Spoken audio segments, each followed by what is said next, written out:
Davom etamiz. 2024-yilning sentyabr-oktyabr oylarida poytaxtimizning Yunusobod tumani hamda Toshkent viloyatining Yangiyo'l shahrida yo'l transport hodisalarining oldini olishga qaratilgan pilot loyiha amalga oshirildi. Bugun Huquqni muhofaza qilish akademiyasida Yaponiyaning xalqaro hamkorlik agentligi bilan boshlangan qo'shma loyihaning dastlabki bosqich natijalari taqdim qilindi. Yo'l harakati xavfsizligi deb nomlangan qo'shma loyihaning dastlabki natijalari va anjuman tafsilotlari haqida muxbirimiz Mirzolim Rustambekov xabar beradi. Yaponiyaning xalqaro hamkorlik agentligi JICA bilan hamkorlikda ishlab chiqilgan 3 bosqichli pilot loyihasiga dastlabki manzil sifatida bejizga poytaxtimizning Yunusobod tumani va Toshkent viloyatining Yangiyo'l shaharlari tanlanmadi. Sabab ushbu ikkita hududda aholi zichligi va transport qatnovining ko'pligi natijasida eng ko'p yo'l transport hodisasi yuz bergan. Pilot loyiha o'tgan yilning sentyabr-oktyabr oylarida boshlangan. Dastlabki bosqichda ekspertlar 3 ta yo'nalishda avariya holatlari haqida ma'lumotlarni yig'ish, tahlil qilish va jamoatchilik fikrini o'rganish bo'yicha xavfsiz hudud Telegram botidan foydalangan. Maqsad poytaxtimiz ko'chalaridagi eng ko'p qonun buzilish holatlarini manzilli o'rganish va bunda keng jamoatchilik ishtiroki ko'zlangan. Huquqni muhofaza qilish akademiyasida dastlabki bosqich natijalari yaponiyalik ekspertlar hamda mahalliy mutaxassislar tomonidan tahlil qilindi.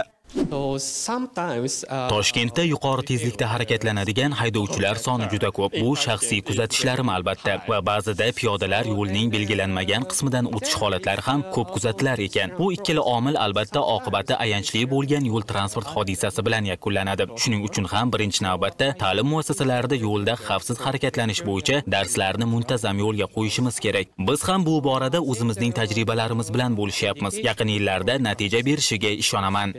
Hozirda loyihaning ikkinchi bosqichi davom etmoqda. Rejaga ko'ra Yunusobod tumanidagi 272-maktab joylashgan hududda yo'l belgilari yangilanmoqda. Yo'l transport hodisasi sodir bo'lishining oldini olish maqsadida maxsus kauchuk ustunlar o'rnatilib, tezlikni chegaralovchi yo'l qoplamalari yotqizilmoqda. Loyiha uchun nega aynan Yaponiya tajribasi tanlandi? Sababi bilamizki, Yaponiya mamlakatida o'sha haydovchilik madaniyati juda ham yuqori shakllangan bo'lib, o'sha yo'l transport hodisalarining nisbatan kamligi, yo'llardagi o'lim holatlarining yuqori emasligi sababli Yaponiya tanlangan.